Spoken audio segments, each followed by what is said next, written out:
اعوذ باللہ من الشیطان الرجیم بسم اللہ الرحمن الرحیم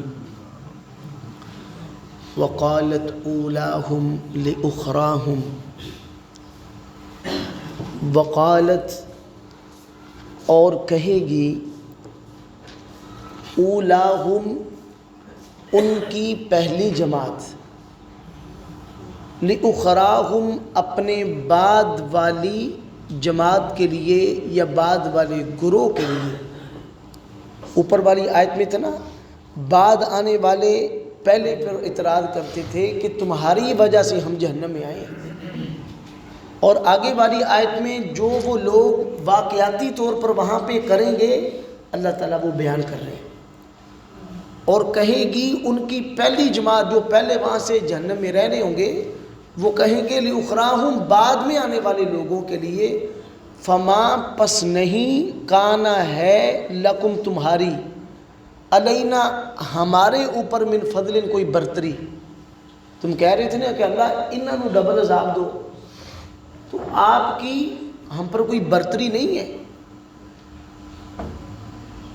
ہاں ٹھیک ہے, ہماری وجہ سے ہماری ڈگر پہ تم چلتے رہے, اللہ نے تمہیں عقل نہیں دی تھی, تم اپنی عقل کا استعمال کرتے. اور اس کے ساتھ ساتھ جس طرح ہم نے تمہارا بیڑا غرق کیا ہے تم نے بھی کئیوں کا بیڑا غرق کیا ہوگا. اپنی بعد والی نسلیں تو تمہارے دین پہ ہیں. جیسے رسول اللہ صلی اللہ علیہ وسلم کا فرمان ہے, آپ نے فرمایا کل مولود یولد علی الفطرہ, ہر بچہ وہ فطرت اسلام پہ پیدا ہوتا ہے. فَأَبَوَاهُ يُحَوِّدَانِهِ أَوْ يُنَصِّرَانِهِ أَوْ يُمَجِّسَانِهِ, اس کے ماں باپ ہی ہیں جو اس کو یہودی بنا لیتے ہیں, عیسائی بنا لیتے ہیں, مجوسی بنا لیتے ہیں. بچہ تو فطرت, اس لیے نابالغ بچہ جنتی ہے. وہ کسی یہودی کے گھر میں مرا, وہ کسی سکھ کے گھر میں مرا, نابالغ بچہ وہ جنتی ہے کیونکہ وہ فطرت اسلام پہ پیدا ہوا ہے. تو اگر ہم نے تمہارا بیڑا غرق کیا ہے تو تم بھی کئیوں کا بیڑا غرق کر کے آئے ہو. تمہاری وجہ سے بھی کئی لوگ تمہارے دین پر مریں گے. اس لیے یہ کہنا کہ اللہ انہوں ڈبل عذاب دو, تمہاری کوئی برتری ہم پر نہیں ہے, کوئی فضیلت نہیں ہے ہم پر بھی, تسی کوئی لاڈلے ہو کہ تمہیں عذاب نہ ملے. فذوقوا پس تم چکھو العذاب عذاب کو بما اس وجہ سے جو کنتم تھے تم تکسبون کماتے, تم نے جو خود کمایا ہے اس کا عذاب چکھنا. تم سزا کس کی اٹھا رہے ہو, بھگت رہے ہو, جو تم نے خود کمایا, خود کسب کیا. تو ان الذین یقیناً وہ لوگ کذبوا جنہوں نے جھٹلا دیا بآیاتنا ہماری آیات کو, جھٹلانا مانا نہ مانا, تسلیم نہ کیا. واستکبروا اور ان لوگوں نے تکبر کیا انہا ان آیات کو قبول کرنے سے. لا تفتحوا نہیں کھولے جائیں گے لہم ان لوگوں کے لیے ابواب السماء آسمان کے دروازے. تو یہ ایک تو یہاں پر ہمیں ایک بات معلوم ہوئی کہ آسمان کے دروازے ہیں. حدیث میں آ رہا ہے زمین کے بھی دروازے ہیں, ان کے دروازے ہیں, ان پر بڑی سخت سیکیورٹیاں ہیں فرشتوں کی, اللہ کی اجازت سے کھلتے ہیں. تو ان لوگوں کے لیے جنہوں نے ہماری آیات کو مانا ہی نہیں, ان کو تسلیم کرنے سے تکبر کرتے رہے, ان لوگوں کے لیے آسمان کے دروازے نہیں کھولے جائیں گے.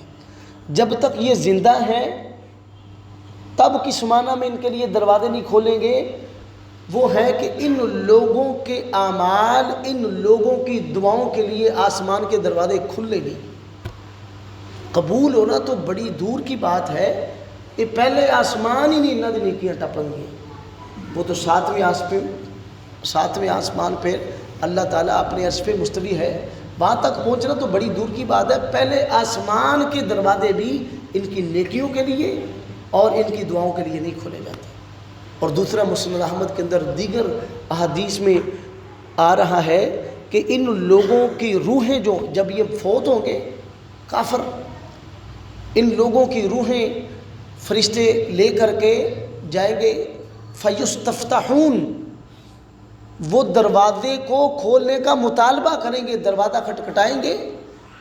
اسے پوچھا جائے گا یہ بدترین جو روح ہے جس سے انتہائی درجے کی بدبو آ رہی ہے، کون ہے؟